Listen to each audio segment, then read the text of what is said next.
Hello and congratulations on getting access to this video course, and I'm going to walk you through how to create a profitable authority blog. So this is video number 1, which is the introduction and getting started. Now, before we jump right in, I want to jump in and talk about mindset because I want to make sure that you're in the right mindset before we get started. Because I'm a big believer that if you're in the right mindset, you'll be able to implement everything at a faster and more accurate pace. So what I found over the years is that too many blog owners fail because they focus on the misconception or the belief that if you have the right tools or you have the software tools or the WordPress platform or the right blogging platform, then you'll succeed. But the reality is that really, it's not about the blogging platform. It's not about the software tools or any of that. What really it's about is figuring out what your strategy is if your niche that you're going to go into is going to be profitable or not. That's really what it's all about. So the secret is to start with a niche that you are truly an authority in.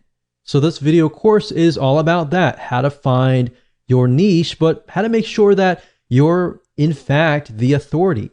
And we're going to put things through a test, and you'll see several tests in the beginning to make sure that is true. Plus, in addition to that, you want to make sure, of course, that it is profitable, that you have enough products to sell, and that you can increase your revenue stream.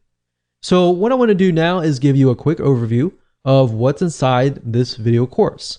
So you know exactly what to expect, and then of course you'll be able to see all the pieces of the puzzle, and then you'll be able to implement them at a faster rate. So this of course is video number 1. Video number 2 is find a profitable niche. So we're going to do some brainstorming. And video number 3, we're going to do the longevity test to make sure that that niche can last a long time, for decades, literally. And video number 4, we're going to talk about the authority test to make sure that you are indeed the authority. How do you know? We'll ask some questions that you can answer. We'll put you through some tests to make sure that is the case. And of course, number 5 is going to be the competition test to make sure that you have enough competition. And video number 6, we're going to talk about the product test to make sure that everything is going to be profitable for you in the long run. Because the worst case scenario is you jump into a niche that has a high demand, but it's not necessarily profitable. And of course, video number 7, we're going to talk about topic generation. So we're going to take the niche that you decided upon, and I'm going to show you how to use free tools to gather intelligence to figure out what actual topics are in demand. Because it's easy to create topics out of our head, and that's great. And some of those might be high in demand, but we can verify these with actual tools online. And video number 8, we're going to talk about blog post creation.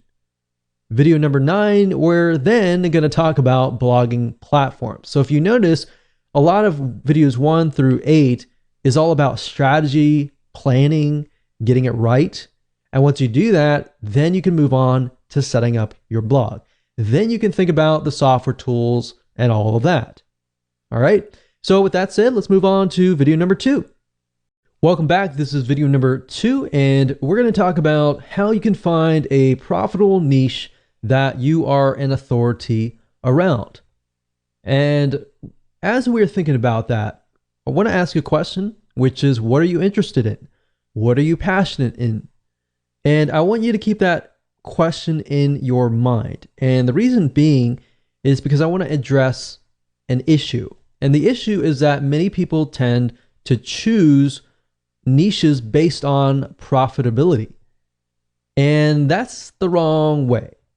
Here's what you should look for. You should look for something that you're interested in, because if you look at the profitability or the money first, you will fail eventually, because you will eventually run into a roadblock and you will get overwhelmed. It'll be boring and you'll have no interest in it to continue.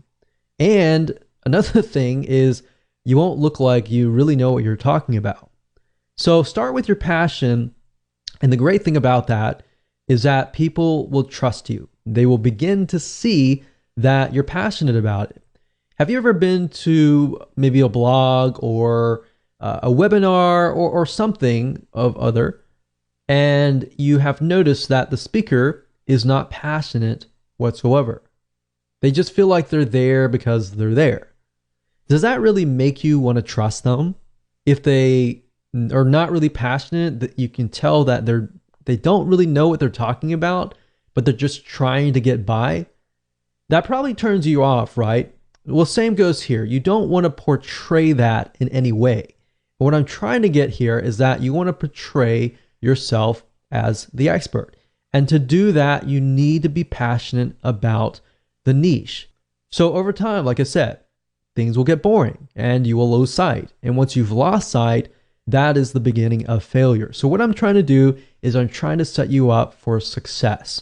Now, here's an example here. A while ago, I considered a niche called scrapbooking. I had zero interest in it, but I did this because I was trying to follow the money. What happened was it flopped. It died. So what I realized over the last decade was what gets you over the roadblock is being passionate about the niche. So here's my recommendation to you, and I want you to take this exercise and just go ahead. Step one, just pull out a pen and paper, pause the video if you want to, and just sit down and just begin to jot down all of your hobbies, things that you've invested money into, things that you've been passionate about. Maybe it's something that your family's passionate about. Think about all the pains that you've been through or your loved ones have been through, and jot those down as well. Because let's be honest, if it's a pain, you've probably done enough research about it to know the advantages and disadvantages of certain solutions and all of that. So let's say, for example, you have had a kidney stone. If that's the case, then you passed it without needing surgery, then somebody else out there is probably going to want to learn from you, right? So you have some sort of experience in it. You felt the pain, you felt the suffering, you've been through and done that. So you can relate to the people that are going through it. So basically think of things that you're passionate about. And if you want to pause this video and just go ahead and do that, that's fine. After you've done that, step number 2 is now, out of these that you have written down, I want you to pick and choose the ones that you're extremely passionate about. Now, hold on to this because in the next video, we're actually going to discuss how to ensure that you can make sure that you can do this for the long term and that this passes the longevity test, which is the next video. Hello and welcome to video number 3, and we're going to talk about the longevity test. So here's a quick and easy short test that you can utilize to figure out if you're really passionate about the niche in the long term. Because you might be okay right now, but we really want to know if it's going to last for a decade or more. So in the previous video, you created many different topics and then you chose one.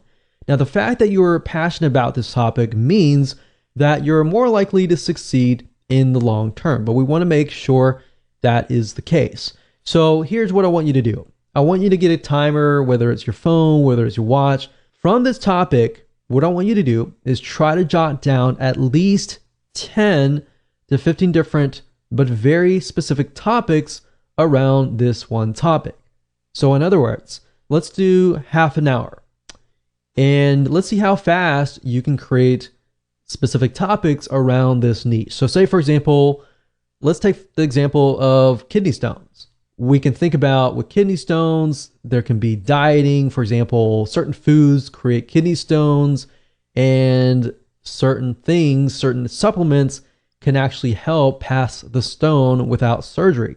Now, can you create 10 or more topics? So I created 2 out of those. Or let's say, for example, lowering cholesterol. We have dieting, we have exercise, we have cardiovascular exercise, we have aerobic exercise, we have other different options as well. So what we're trying to do is figure out how many topics you can create. So go ahead, Do that now, pause the video. If you got 10, great. If you got 15, super. If you got 20, awesome. But if you got at least 10 within less than half an hour, then that's a good sign. That means that in your brain, you're able to produce topics right away and that you're actually passionate about this niche. Now, are you stuck? Let's say you tried it and you weren't able to think of anything. If you're stuck, then that kind of means that you need to move on to the next one. So look back on the list of pains and hobbies, pick another one, and go through the cycle again until you find one that works. Now, here's the final test. Let's say you found something that you were able to write 10 for. Is this something that you would feel comfortable writing day in and day out? Is this something that you're willing to get educated about and increase your knowledge about, read books about from other experts, talk to other people about, surround yourself with people who enjoy this topic, and would you be happy with all of that? If you said yes to all of these questions, then this might be a good topic of choice. So that brings us to the authority test next. Hello and welcome back to video number 4. This is the authority test. When it comes to being authority, you always want to be one step or one level ahead of your audience. What do I mean by that? I mean, if your audience are newbies, you want to make sure that you are at least in the intermediate level. Or if your audience are intermediates, then you need to make sure that you are an expert in that niche. And the reason being is because you need to be several steps ahead to ensure that you answer their questions. In other words, you need to make sure that you can gain their trust by providing value, and that way they understand that you have been through what they are going through right now. Because if you're going through what they're going through right now, they might see you as the same level as them. They don't really see you as the authority. They see you as maybe somebody who's a friend or somebody who understands what they're going through, but not yet has encountered the future. See what I mean by that? You have encountered the future, and therefore you can give them advice and tips to help them. So people want to know essentially if you are ahead of them, because basically the reality is if you do not know what you're talking about, people can see right through you. They won't trust you, and in the end, they will not buy from you. Because at the end of the day, people buy from people that they like and trust. So trust is a bigger, major factor here. So that's really what this whole formula is all about, is how can we get people to trust you? And ethically and rightfully so, if you know the niche, you know the advice and the tips, and you've lived it, then you're more likely to be able to connect. And by connecting, you understand their struggles. You see where if you find somebody that's just profitable and you're relying purely on somebody to write the content for you, so you're missing that emotional connection. So at the end of the day, if you think about it, people buy for emotion. They don't buy for logic. They justify their purchases with logic. All right. So with that said, if you're one step ahead of everybody else, great. If you're not, it might be something to think about. With that said, let's move on to video number 5. Hello and welcome to video number 5, and this is the competition test. So the big misconception is that there's too much competition. Oh no, this is not a good niche to go into. If anything, that is actually far from the truth. Having a good amount of competition means that there is a buying market. Why? Because typically what this means is the competition has paved the way, they have educated the market, and they've placed products out there. If the market doesn't really know what the products are all about, your competition actually has to educate the market before people actually will buy them. So basically, instead of having to educate the market, you simply come in, provide lots and lots of value, and you can move in, you can find out what your competition is doing, what your competition is not doing, therefore is a demand in itself, and actually do it. So let me go ahead and show you how to find competing blogs, spy on them to do the necessary competitive intelligence. So technically you can go to google.com and do a search for blogs in your niche. But a tool that I like to use is called buzzsumo.com. That's buzzsumo.com. And the reason why I like this is because this site literally analyzes the content that performs the best within the niche. So this really is going to help shortcut things for you. So if I go here and I type in, let's say for example, lower cholesterol, let's see what we get. Now, one thing to note is that BuzzSumo, it is a paid tool, but it will allow you to do some free searches as well. So if you want to pay for it later, that's fine if you get really serious. But for now, as starting out, you don't really need to pay for it.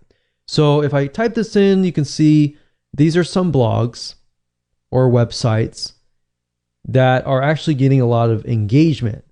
And what you're trying to figure out is what are they doing to get that kind of engagement? So they have Facebook engagement, LinkedIn shares, Twitter shares, Pinterest shares. So obviously they definitely have social media. So what I want you to do is just jot down, what do you see that they are doing that you could be doing? So let's just take a quick look at these sites and see what they're all about. And by doing so here, this is a good way to figure out topics as well, which we'll talk about later on. But let's just take a look at the sites and see what they are doing. So if we go here, it's theheartysoul.com, and we can see they have different sections, one for food, one for body, one for lifestyle, and it's just these three categories, and then they have subcategories within each. So for example, food, when it comes to lowering cholesterol, there's breakfast, there's snacks, there's entrees, there's salads, there's quick and easy meals, there's sides, there's desserts, beverages, specific diet, brands to avoid, herbs, spices, and more. So you could even jot these down if you wanted to and categorize them. And if we scroll down, we can see that this article here talks about statins don't lower cholesterol. So statins is something that it's a drug that people use to lower their cholesterol. But it's saying in this study that it increases cancer and memory loss risk. So obviously this is a very controversial type article, and that's what they're doing to get all these likes and shares and more. Now, if we go to the other blogs and just take a look at how their site is laid out. So they have a topics. It looks like they have very, very general. It's not necessarily related to health, but they do have one section related to health. But this looks like it's just an article. But you can see the length of the article is actually quite long. It's a good, decent size article, maybe about 700. No, it looks more like 1,000 words. But nowadays, your articles and your blog posts can actually get to the length of 1,500 to 1,000 words per blog post. And of course, if you have videos, that's good too, to get people to actually stay. So we can see that these sites don't really focus just on cholesterol, but they focus on the overall arching view of health. Now, what this allows you to do is this allows you to create a profitable authority blog based upon a very, very specific niche. If you focus only on, let's say, lowering cholesterol or how to pass a kidney stone without surgery, then that might actually allow you to convert more sales because the person that you are attracting is more likely to be in that mindset, right? So for example, if somebody comes to this blog, they might be interested in lowering their cholesterol, of course, because of lifestyle, but they might be coming here because they're interested in relationships. So it's not really targeted. So that, I think, is something that could be improved and something that you could even do yourself. So that's what I would do. I would go to these sites, jot down at least 10 or so things that they could improve and that you could follow, that they are doing that is working for them. And you can compare different blogs to make sure that all of these blogs are doing the same thing. If they're all doing the same thing and they're doing really well in that area, it might be something that you can actually mimic. Hello and welcome to video number 6, and let's go ahead and do the product test. Now, at this point in the time, you know for a fact that this is a niche that you want to go into. But what we need to do now is we need to make sure that we are going to be able to profit from this blog. So what you need to do as far as product creation goes is figure out if you have an unlimited supply of products that you can sell to your market. Because the more products that you have, the higher your revenue stream is going to be. Now, there are different routes that you can take. You can either find affiliate products, or in other words, products that other people have created, and you can direct your traffic, your bloggers to, and you can send them there, and if they buy, then you get an affiliate commission. So you get a cut. Basically, if the vendor has a product, let's say a video course, and they give you 50%, for every sale that you make, you get 50%. Now, the nice thing about this is you don't have to deal with customer support. The downside is you only get half of the commission. Now, if you create your own product, obviously, you get 100% commission. So you are the vendor, so you get 100% of the product. Now, that's the nice thing about products, but product creation definitely does take time. And a shortcut of that is what we call private label rights products. What that means is you have somebody who has created a video course or a report or an ebook or some sort of product, and they are giving you rights to put your name on it and make it as your own. So the person creating the private label product, their name is not on it, so you pretty much get all the credit. Now, if you go find a private label rights product in your niche, let's say, for example, lowering cholesterol, and you compile a ebook or a report that somebody can buy, or you can turn that report into a video course that somebody can buy. Either way, product creation or private label rights, you get 100% of the actual revenue. So here's the thing. Finding affiliate products is great. It allows you to focus on your blog. But if you're unable to find many affiliate products, that just means that you're going to have to create your own products or find private label rights products. But I want you to understand that at the end of the day, the more products you create, the more you actually control yourself. So you actually own these products. And if you have 5 different products, you can cross-sell them. If somebody buys product 1, you're more likely to present them with product 2, 3, 4, 5. And if they like you, and if they like your products, they're more likely to buy the other products. And that's the beauty of this, is you can pretty much do however you wish if you own the product. So what I want to do now is just head on over to Google. I'm going to show you real quick how to find products that you can sell if it's an affiliate product, or if you want a private label rights shortcut. So this is going to be a quick and easy exercise. Simply go to google.com, and then of course in the search box type in private label rights, and then place the next word to be your niche. So in this case, if that's lower cholesterol, let's see what we get. So you're going to see PLR or private label rights. You can do a search for PLR as well. Same thing, same acronym. And you can see that, this is $3.49. It's 30 days to lower cholesterol, PLR ebook. And you want to make sure that you see what's inside the ebook. Now, I can't say for everything. Some ebooks are created with tons and tons of high quality, and some are created and they're not really good quality. So you really have to pick and choose. I mean, it's not really expensive. So at the end of the day, you can look at it, and if it's great, if it needs to be rewritten, you can hire an article writer to do a total rewrite of it. Or another thing you can do is you can head on over to Upwork.com or Fiverr.com, which is Fiverr.com, and find somebody to turn these articles into videos, which is something that most people don't do, but that's an extra step that you can take that really adds a lot more value.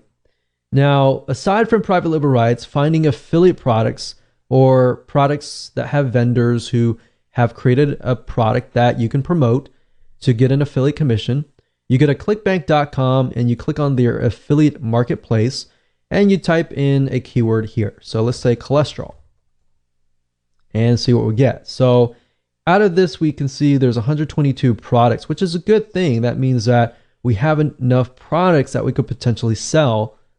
And as you can see here, the initial sell is $24.45, and that means that you're going to get that amount of money. And some of these have rebill, so some of these have recurring membership sites attached to it. So if you sell it once, you can get paid over and over again over the course of a few months. So what we're trying to do is we're trying to just glance really quick.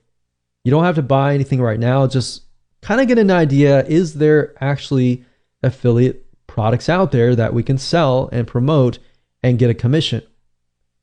And we can see that there is indeed 122. All right.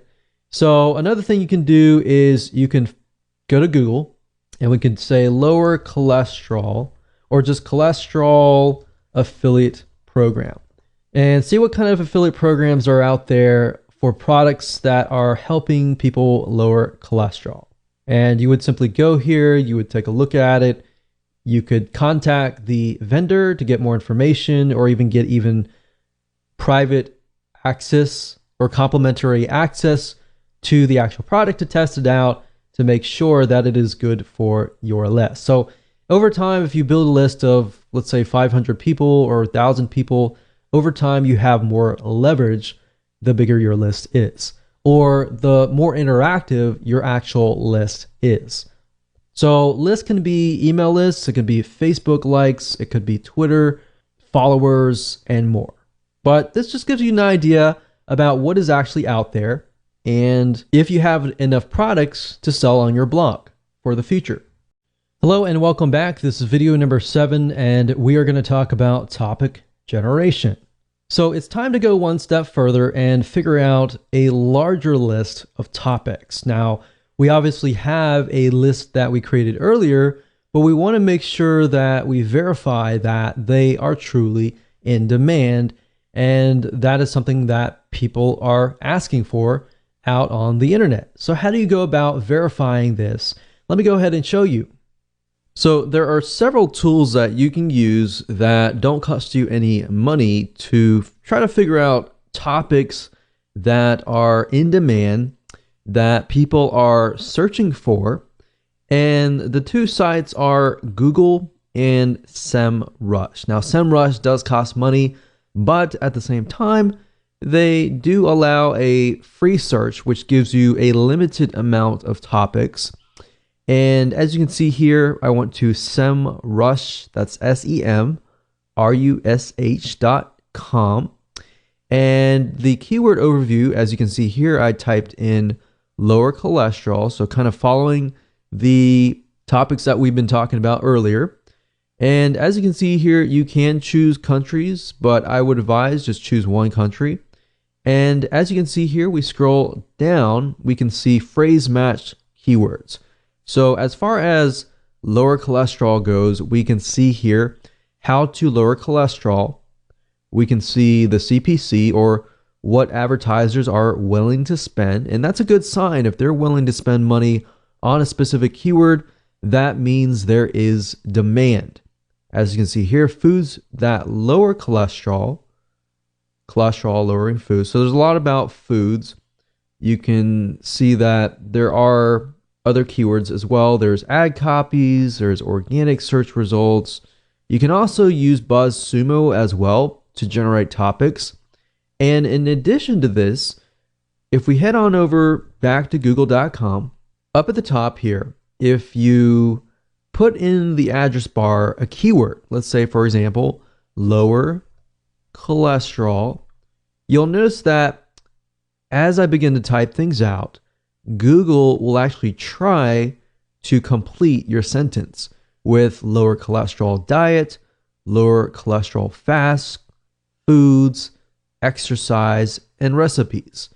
Now, if I were to, let's say, type in lower cholesterol, just flat out, and I scroll all the way down to the bottom, you will see a larger list of searches related to lower cholesterol.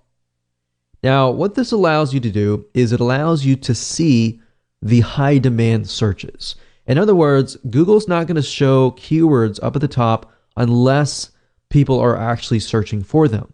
So if thousands among thousands of people are searching for them, that's something to be aware of. Now, what this allows you to do is it allows you to drill deeper. So let's say, for example, that we want to do a search for lower cholesterol foods. And we do a search for that. And if you scroll all the way down to the bottom, you will see everything related to lower cholesterol foods. So we can see cholesterol in almonds, breakfast, food list, recipes, how to reduce it naturally without medication. So we can see that. And can I get an idea of the type of person that is searching? So we can see just from this list that the person searching is more likely to want to reduce their cholesterol, and with natural home remedies, with supplements, with dieting, and everything naturally. So if that's the case, let's do a search again for lower cholesterol plan and see what we get. So let's scroll down all the way down to the bottom, and we can see that the plan consists of diet plans, how to lose weight. So losing weight can be a factor. And we can see Indian diet plan. We can see Mayo Clinic diet plan. So many different diet plans. So what this allows us to see is allows us to see the overall general idea, which is lower cholesterol. And within that, we can see that there's things like dieting. So let's just create a notepad here. So lower cholesterol. And within that, we can see diet. We can see recipes, which recipes, of course, fits into diet. We can see exercise. You can ask yourself what type of exercise, lifestyle changes, what type of lifestyle changes. So as you're beginning to type these out, ask yourself questions that other people would ask, like what type, or what if, or why, or how, or when. So who, what, when, where, how kind of thing. So that way you can expand upon not just the general niche and the sub niche, but you can expand upon that. So you could see this diet and recipes could become one whole vertical of just topics, tons and tons of different diet plans, tons of different recipes, different types of exercises. We have, swimming, we have cardiovascular, aerobic type exercises, running, how long.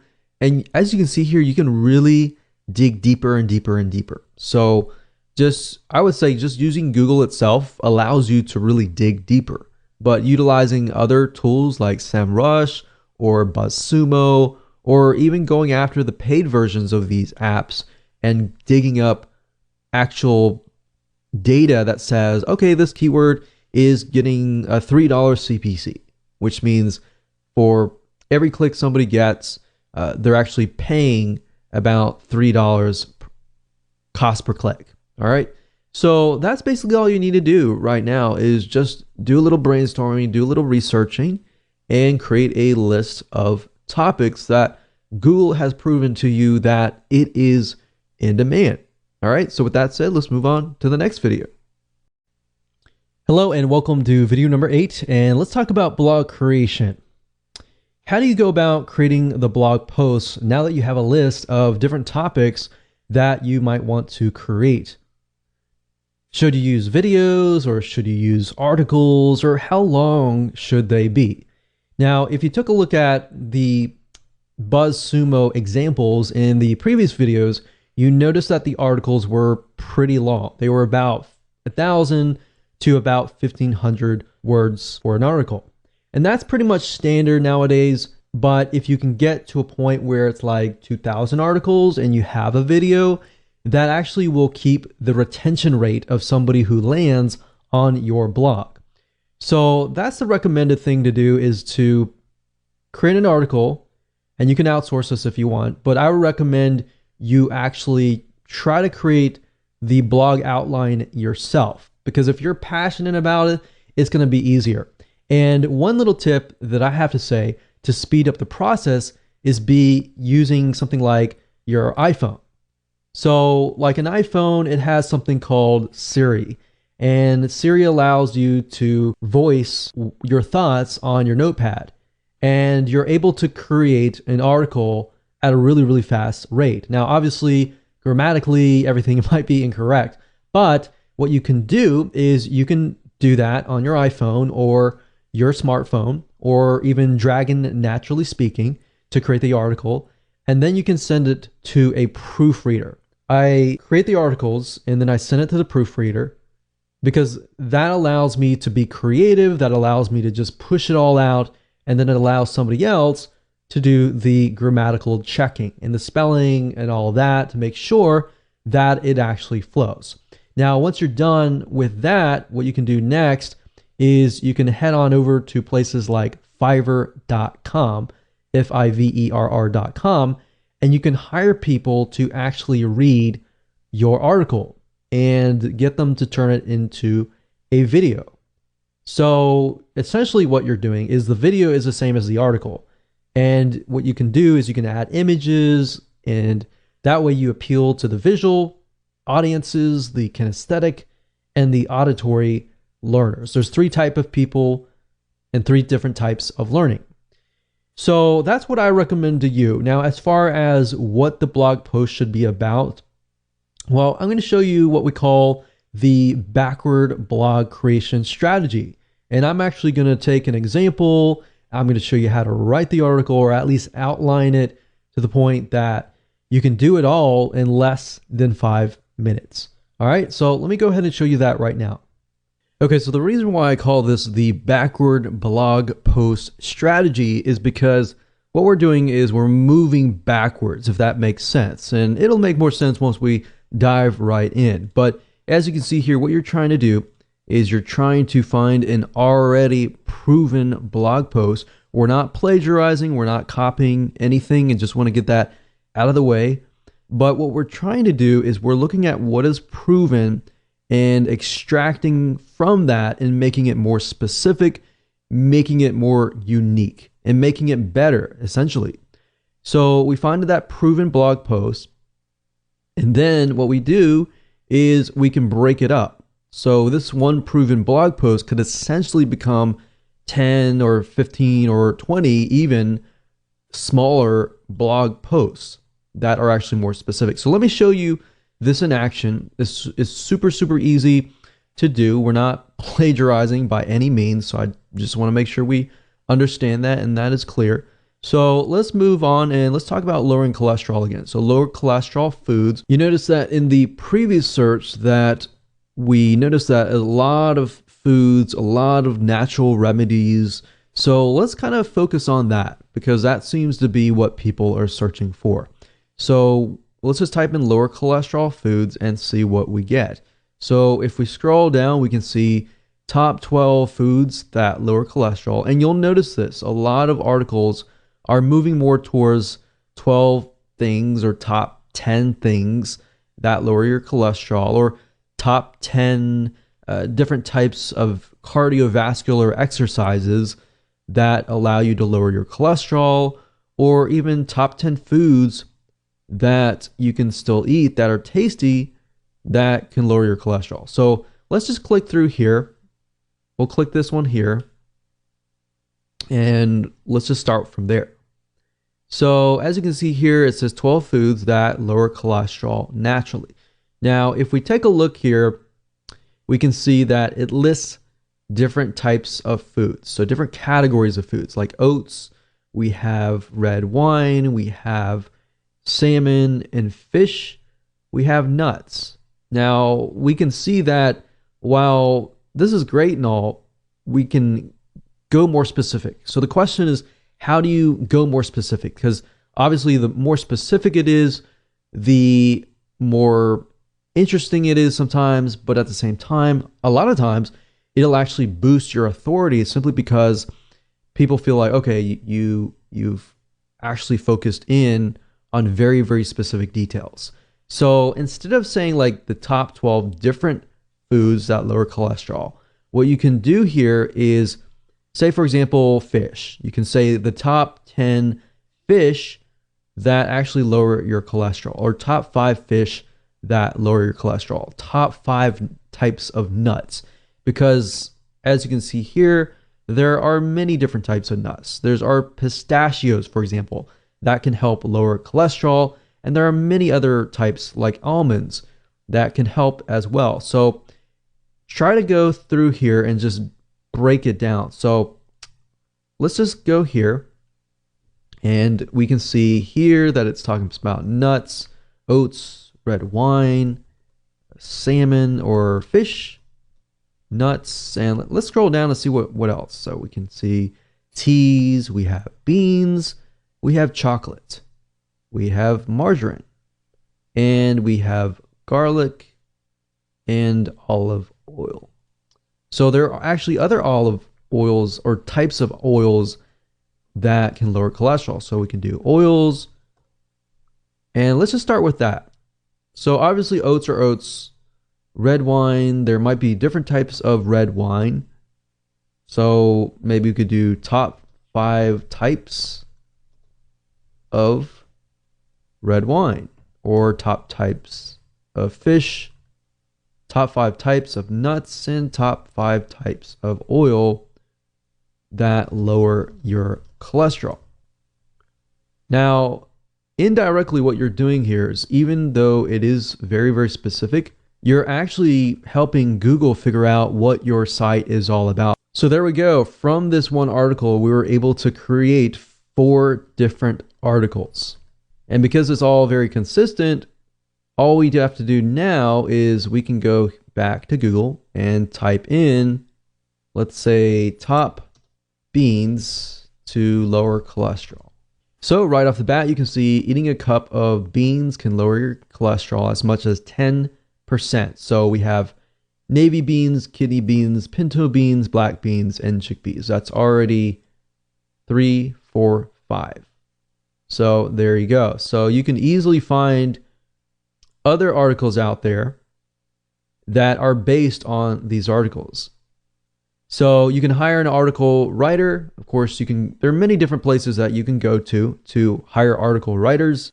Fiverr.com, that's Fiverr.com, is one good place to go to. And another place that you can go to is Upwork.com. And you can find very high quality article writers. And really all you need is a few. Just start out with one. And then, of course, as you expand, you can hire a few more. But what I like to do is I like to hire a couple first and see which ones I like, their writing style and how well they work with you.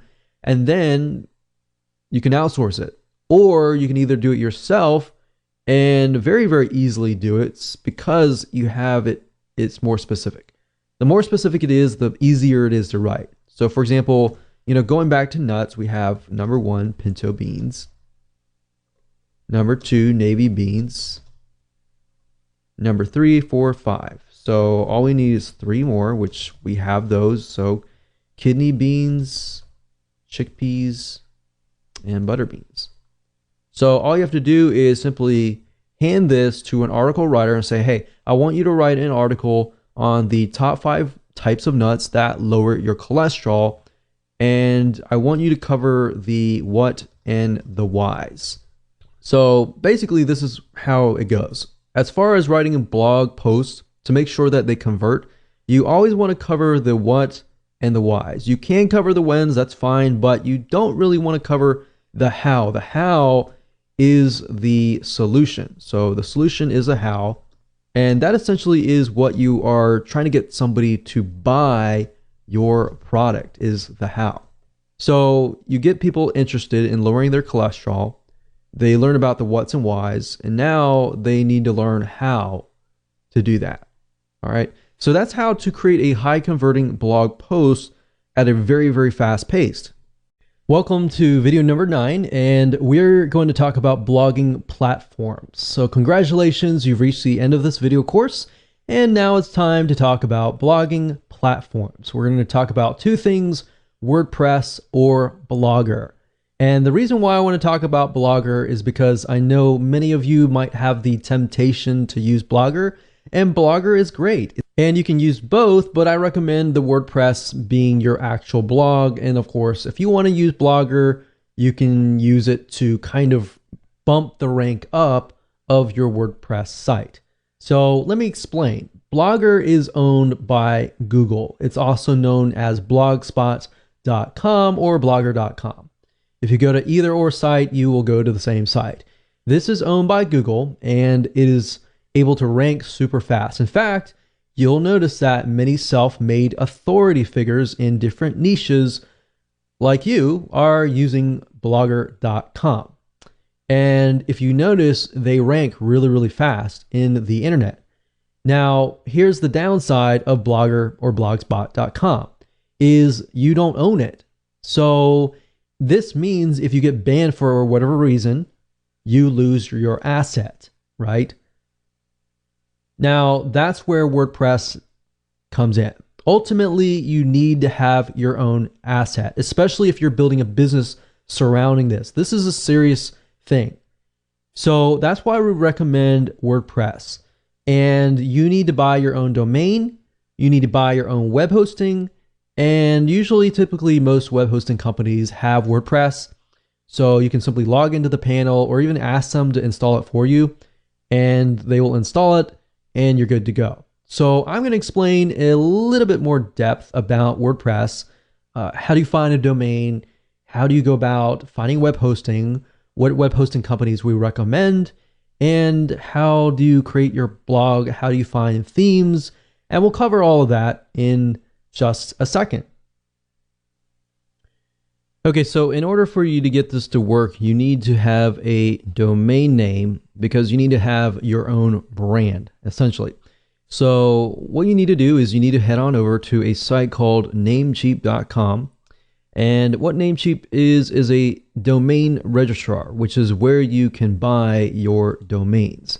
So you can go here, and if the domain is available, you can actually get access to it.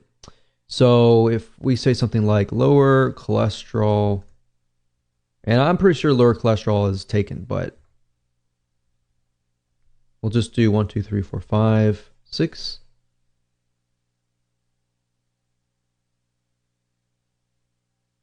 And we can see whether or not it is available.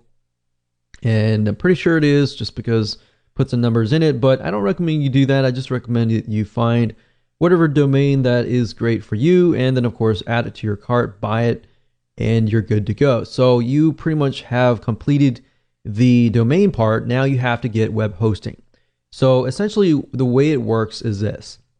If we go back over here, you need two things. You need a domain name, which is kind of like an address, and then of course you need to have web hosting. So if you think about it, a house or apartment, you always have an address, right? And of course the address points to a house. And then a house actually has furniture in it, and you can change the outlook of it, the design of it, and all that. That's basically what web hosting is all about. So what you need to do now is you need to find a web hosting company that specializes in WordPress, because you're going to be using WordPress.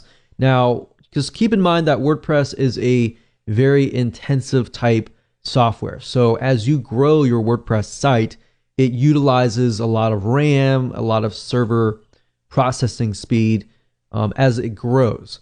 So that's just something to keep in mind. So what I recommend that you do, you can either go to Google and you type in top WordPress hosting companies and go from there, or you can specifically use the ones that I'm about to talk to you about. There's one site called knownhost.com. We've used them.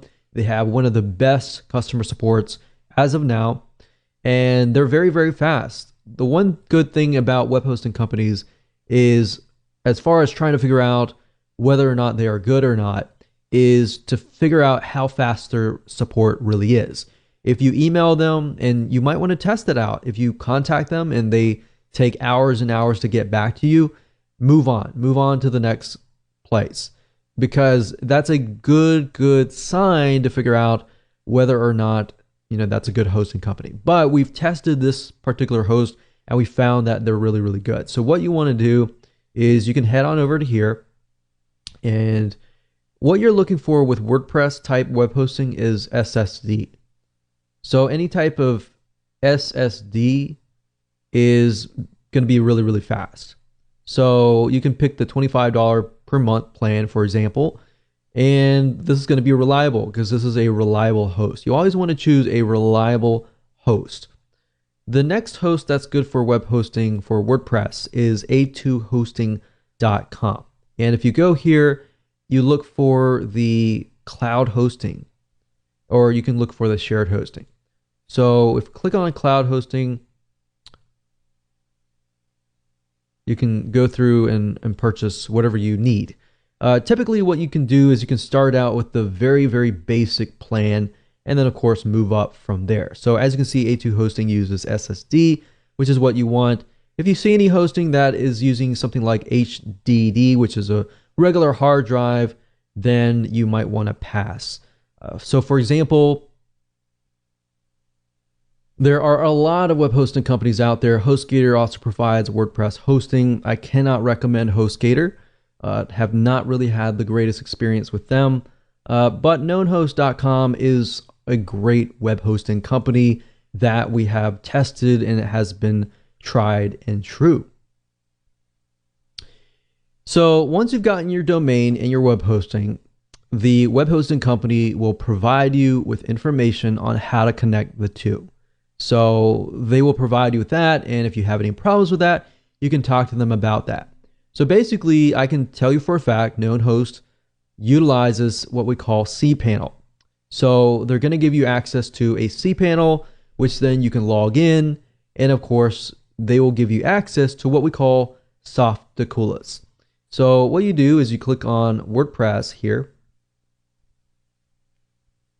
and this is basically an app installer. So instead of having to go to WordPress.org and install the 5-minute installation file, which really isn't 5 minutes, by the way, it's more like maybe 10 or 15 minutes or even more, depending on your expertise. So that's why I find this route is just a lot easier, because with this Softaculous, all you have to do is simply go down, click install now, and you fill in the details, and within less than 3 steps, you have installed WordPress. So up at the top, if you scroll down, you're going to see the in-directory option. What this means is basically if you want your WordPress blog to be installed on www.yourdomain.com, if that is the case, leave this blank. If you want to install the WordPress blog in a subfolder, then that's when you can actually enter a directory here. So if this case, we can just type in test blog, you fill in your site name, your description, and then of course your admin username and password. And then of course you can choose the advanced options, and then you can actually select a theme. So that's the nice thing about this particular app installer, is you can pick one, you can actually scroll through many different themes. And the nice thing about WordPress is you can literally change the whole design with a click of a button. You don't have to redo everything or anything like that. So if I want to go with this one, I can click select and click install. And literally within less than a minute or a couple minutes, we are good to go. That's it. And of course, if we go to the actual blog itself, we can see the actual blog has been created. Now, the app installer is going to give you access to the WordPress administrator dashboard, as you can see here. And all you have to do is literally, whenever you create a post, you can go here, add new posts, and you can add new pages. You can also change the appearance by going to appearance and themes. So let's say, for example, we don't like this particular theme. We always can go to add new, and we can find another theme. We can click install, for example, and it's installed. We can activate it. And if you go to the live site, you can literally see that the blog design has been changed. Now, I would recommend that if you are very serious about building a long-term authority blog, that you buy a theme that actually relates to your audience. So I recommend a site. It's called themeforest.net. Themeforest.net. And if you go under WordPress, you can actually find different themes that relate to different markets. So for example, we have blog and magazine. And just because it says blog does not necessarily mean you have to use that theme. You can use a theme that is related to other different markets as well. So as you can see, it ranges about $20 to about $54 per theme. But these themes are very, very professional and can definitely make you stand out. And if somebody comes to your site, you want to make a good first impression. And if you do that, that's one side of getting people to trust you, is to make sure that your site looks professional. So that's just something to think about as well.